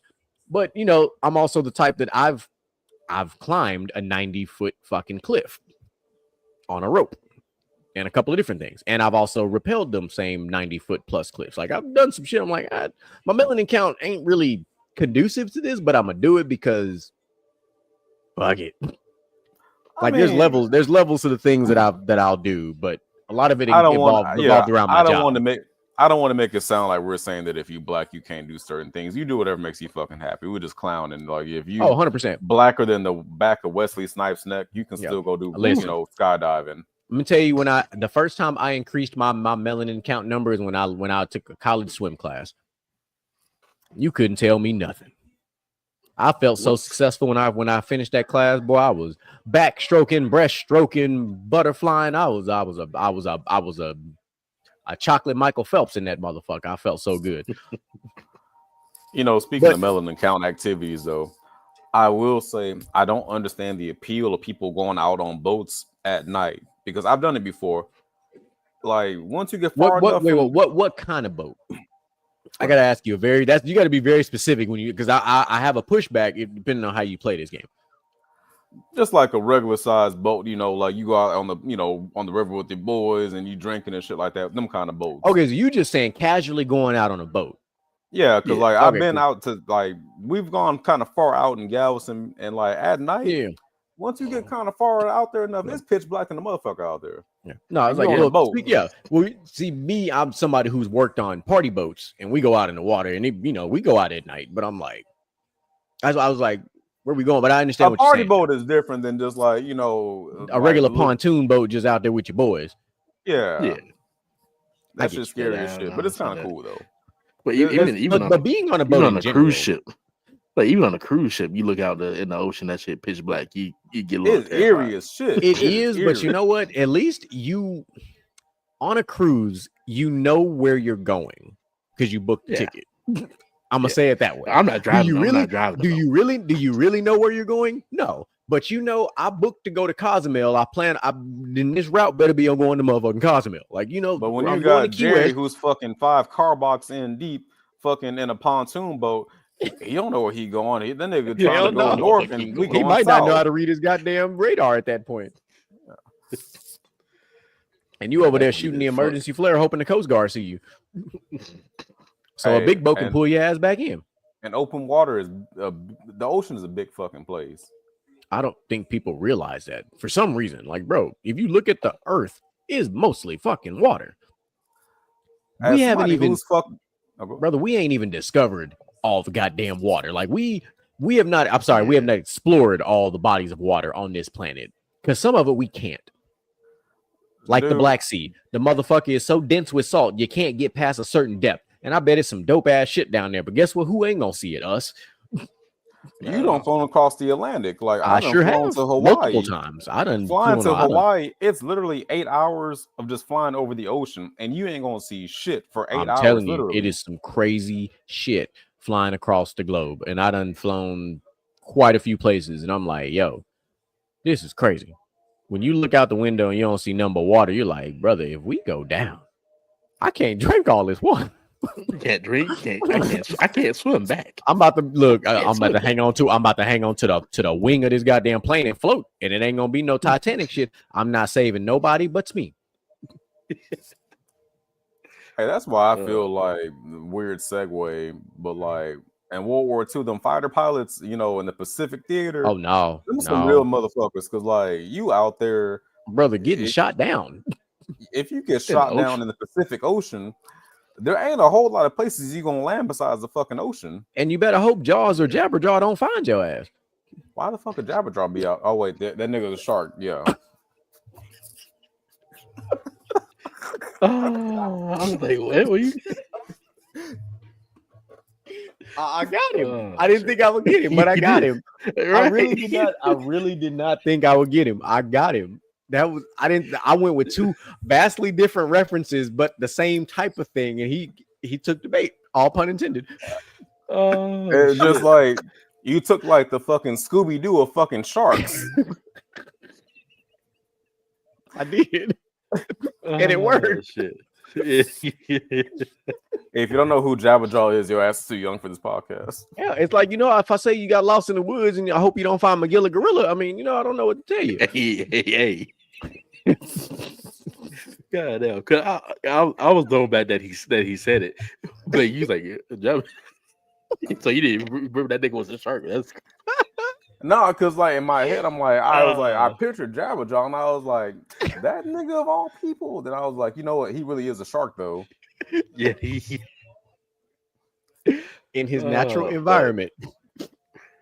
That's and ladies and gentlemen, that is how you use a twist on words in a way that sometimes you can catch. This is what happens when you don't sleep either. I'm not going to tell you how long I've been awake, but it's a long time, and it's longer than normal. Much longer than normal. I'm so glad I'm done with college until August 4th. I don't have any more homework to do for a while. But I will say, DJ Michael B, we missed you today, man. This was fun. Like, we had our mental health thing, and then we went on a couple of hilarious ass tangents. Per usual. This is kind of what we do. That's why we tell you guys we are your favorite outlandish gentlemen, because we will be on course, we will stray off the course, we'll get back on course, and we'll take you on a hell of a ride. Like, we are literally your Apple Maps rerouting. That is our show. We be rerouting like a motherfucker, but we're gonna get to the destination, and we sure got there, and we here. And I say we here because this is how I'm a full circle this motherfucker. Mr. Gent, would you give us your final thoughts, please? Nah, it's a great show. Stop being scared of your potential. Go out there. You want to say progress? Yeah, that word got. I was about to say progress. I was about to say. That's what you did there. It got stuck. Wrong P word. Wrong P word. But yeah, stop being scared of your potential. Always strive to be the best you can be. Focus on you. What you focus on you can be the best person you can be for the people around you to elevate them. So just keep striving, to be the best person you can be. Yeah, go ahead, like, subscribe, be back next week. Gonna be another Outlander show. So fuck it. Might as well be back. Talk to him, Outlaw. Or Professor Outlaw, excuse me. Professor Outlaw today. I'm gonna leave y'all with some wisdom. Or maybe we'll call it a homework assignment. I implore anybody and everybody who listens to this, even y'all on the fucking panel, find at least 2 things that you enjoy doing that only require you. Because no matter what you go through in life, as long as you got some solid hobbies, you're going to find a way to center yourself. Whether that's doing yoga, touching grass, or fucking, what's another hobby, y'all? I know you love to work out. Like, the sun can be fucking about to work out. The sun can be about to explode, and he gonna still go to the gym. Going fishing, going hunting, going to the gun range. I can start going down a list of things that I like to do. Yeah. Training, something. Yeah. So no matter what, no matter who you with, no matter what you're going through, keep sight of what you enjoy to do, what you enjoy doing, because at the end of the day, that's something worth living for. There you go. Solid. So I'm talking about, CJ. Solid. Yes, so to continue what I said earlier, as your resident advocate here to GQ the Advocate today, fuck what everybody else got to say. I'm gonna say that because our parents at one point in our lives told us the same thing, because we all went through. We were like, oh man, I want to do this, but I'm worried about this. Fuck everybody else. The way my mama phrased it was very simple. If they not paying your motherfucking bills, fuck them. Simple. It makes too much sense, right? Like, if you're not paying my bills, you really ain't got a say in what the fuck I got going on over here. So why do I actually care about your judgment? Your judgment doesn't define anything that I got going on. What it actually does is holds me back, because you judging me tells me I'm doing something right. That's the way that I've come up and figured out these things as life has gone on. And men, I urge you to stop the lack of awareness. I urge you to become more aware of you. And I've said this, I said it earlier, I said it a few years ago too. You need to embrace the internal war. It's okay. Not all wars are bad.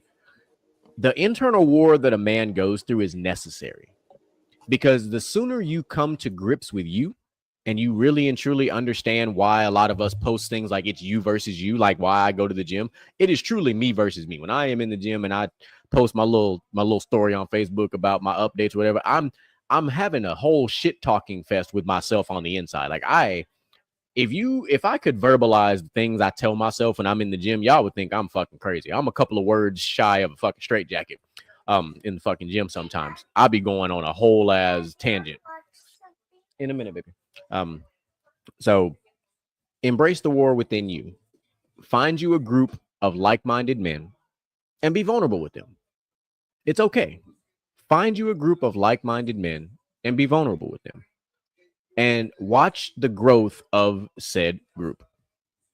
You will be amazed at what happens when you find a group who thinks the way you think and allows you to be truly you, how much better you become as a man, as a father, as a husband, as whatever you want to classify yourself as a CEO, a coach, a teacher, a cop, whatever the fuck. Find you a group of like-minded men and be vulnerable with those men and allow yourself to truly grow. That's my wisdom from the Advocate today. Tune in tomorrow for PVT. There's a lot going on. We got the NBA draft going on behind me. So far, so good. Loaded ass draft. The Brooklyn Nets broke a record with 5 first-round picks, and they didn't trade not a one of them. They took every single draft pick. That's amazing. Plenty more to go. This is a very deep draft. I'm sure they'll analyze that. And, of course, tune in Friday for the best damn football show on the internet. We are getting heavy into mini camp season, training camp season. NFL teams are really starting to get into the swing and the flow of things, which means that the preseason is around the corner. And for all of my fantasy football players, my dynasty football players, if you haven't done your drafts, your dynasty drafts specifically, or your trades or all this stuff, hey, keep them rocking. For you season-long folks, it ain't your time yet. Don't worry about it. We know y'all going to draft probably about week 3 of the preseason, and y'all going to be ready for the season to start. But make sure you get your big boards together, man. A lot of star players came out of this last draft. Put your big boards together. If you are one of those cats that continually loses your fantasy league, it's probably because you got a trash ass big board.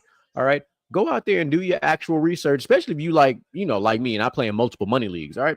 If you're tired of losing your fucking money, go do your homework. Like your mama used to say when you was younger anyway, do your fucking homework, put your big board together and go win you some money so you can get that little vacation paid for by your boys in your fantasy league. That's how I'm gonna phrase that. So outside of that, yes, ma'am. Oh, okay.